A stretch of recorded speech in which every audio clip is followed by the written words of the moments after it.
Assalamualaikum warahmatullahi wabarakatuh. Halo teman-teman semuanya yang lagi ngedengerin video ini. Saya harapkan teman-teman semuanya bisa mengambil manfaat ya. Jadi konten-konten saya bermanfaat kalau gitu. Kalau nggak manfaat ya jadi buat apa ya, buat konten juga. Hari ini saya bakalan sharing atau kita bakalan bahas masih ada sangkut pautnya dengan donor darah ya. Give blood, save life. Yo. Jadi banyak nih teman-teman yang nanya atau kepo tentang donor darah, kayak kenapa sih kalau kita butuh darah kita itu bayar gitu ya. Padahal orang-orang yang donor darah itu gratis gitu, sukarela. Orang datang ke PMI untuk donor darah, donor darah selesai pulang.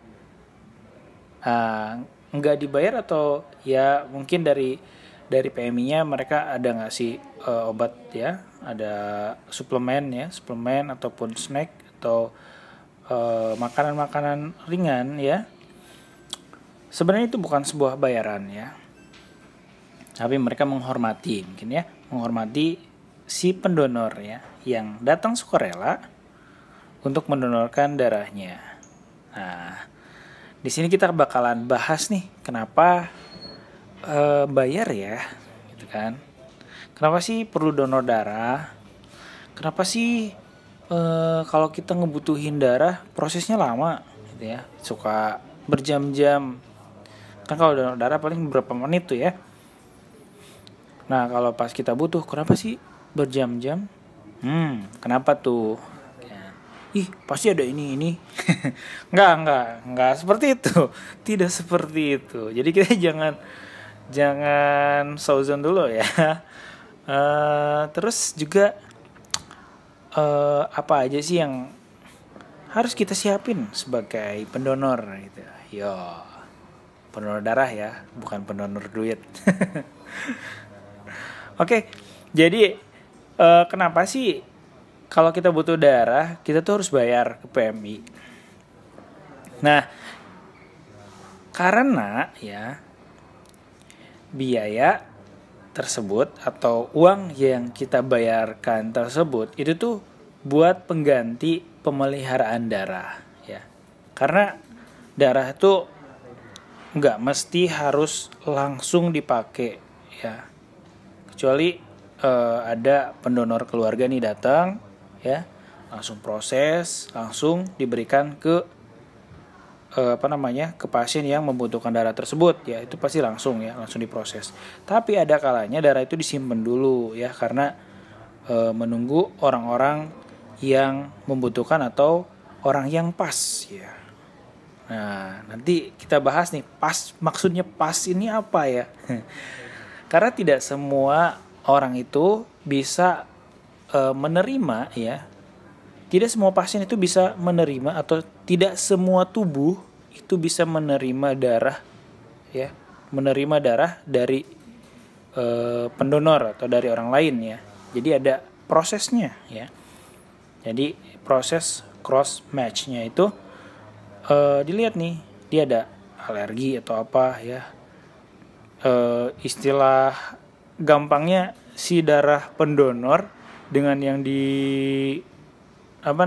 yang akan dikasih darah ini berantem nggak darahnya. Jadi kalau darah si pendonor dengan pasien nggak match ya, nggak bagus ya, malah akan merugikan si pasien ya. Jadi biaya tersebut itu untuk penggantian pemeliharaan darah ya. Jadi supaya kondisi si darah itu tetap seperti awal ya, seperti pas dia mendonorkan darah. Nah, itu maksudnya.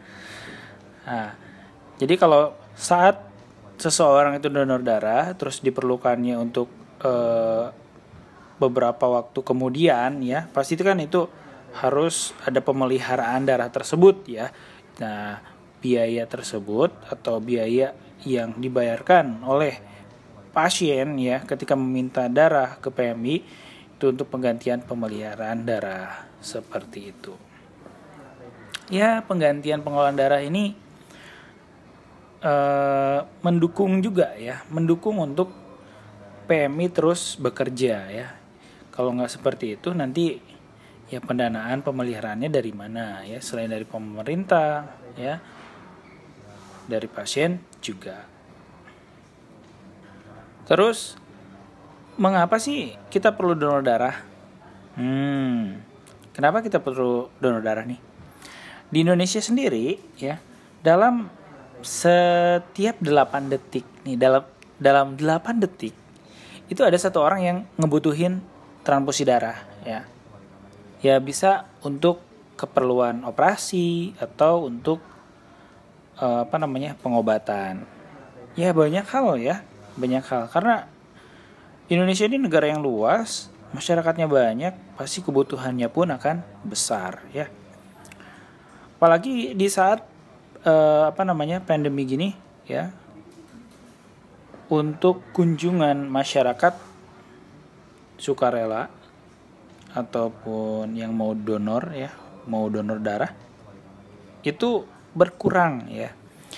Jadi saya harapkan teman-teman bisa berkontribusi, kita bareng-bareng berkontribusi untuk menyelamatkan saudara-saudara kita yang membutuhkan darah ya.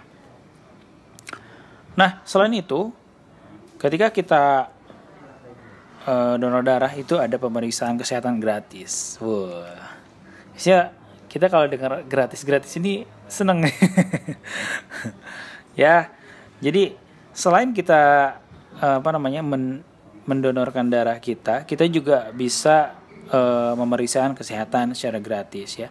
Karena sebelum kita donor darah itu pasti ada pemeriksaan dulu ya. Mulai dari suhu tubuh ya, denyut nadi, tekanan darah, terus ada juga berat badan ya, kadar hemoglobin dalam darah itu pasti diperiksa dan itu gratis. Jadi kita bakalan tahu nih kesehatan kita ya, sebagian dari kesehatan kita bakalan mengetahui. Nanti kalau hal-hal tadi tidak memenuhi, ya pastinya kita ditunda dulu untuk donor darah. Jadi kalau keadaan kita lagi nggak baik-baik aja ya, keadaan tubuh kita nggak baik-baik aja, nah pasti itu akan ditunda ya. Jadi nggak saat itu ya. Itu untuk keamanan kita juga ya, untuk kesehatan kita juga.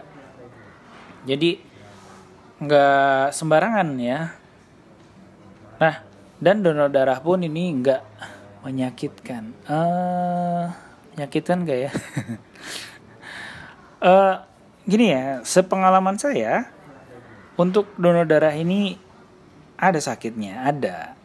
Cuman sakitnya ini nggak begitu sakit, nggak sakit banget lah ya. Dan sakitnya juga nggak terlalu lama, paling sehari. Ya tergantung tusukan jarumnya ini. Ya, tusukan jarumnya bagaimana? Kalau dia bagus ya, tepat, itu paling hanya ya beberapa menit sampai beberapa jam lah, mungkin agak berasa. Tapi setelah itu ya biasa aja. Rasanya sakitnya tuh kayak nih teman-teman, cubit nih bagian lengan ya, coba cubit bagian lengan nih, setipis 1 cm ya. 1 cm, terus tekan yang keras dalam 1 detik. Nah kayak gitu. coba ya praktekin cubit lengannya, udah 1 cm aja ya, 1 cm ambil, terus pijit sekencang mungkin dalam 1 detik.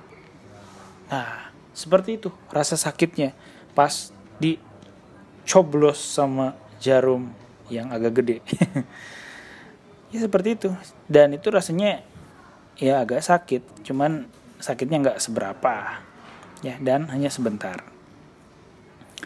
Nah, terus kenapa sih pas kita butuh darah nih prosesnya tuh agak lama?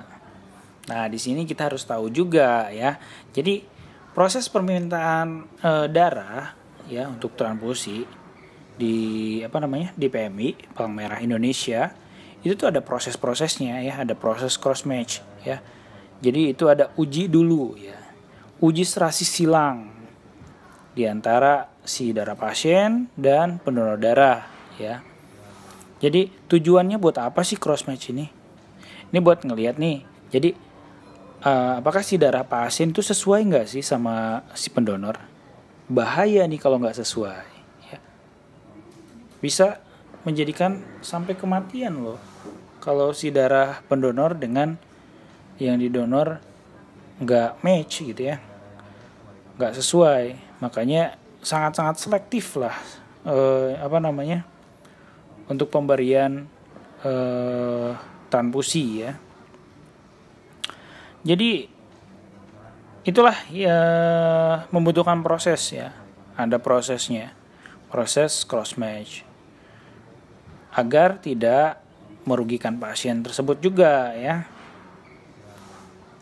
Ya secara keseluruhan sih untuk untuk donor darah baru nih, contoh kita mau butuh darah nih, donor darah donor darah dari keluarga nih, keluarga datang ya, donor darah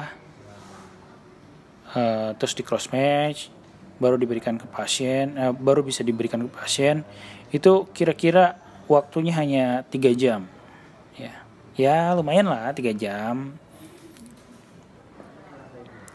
Terus kalau kita mau donor darah nih, pastinya kita harus tidur cukup ya. Jadi malamnya jangan begadang ya. Kalaupun malamnya begadang ya tunda dulu lah, jangan dulu donor darah. Terus jangan lupa sarapan nih, contoh pagi-pagi sebelum donor darah ya sarapan dulu ya. Atau mau donor darah siang hari berarti makan siang dulu baru donor darah ya. Intinya makan, minum, istirahat itu harus cukup ya.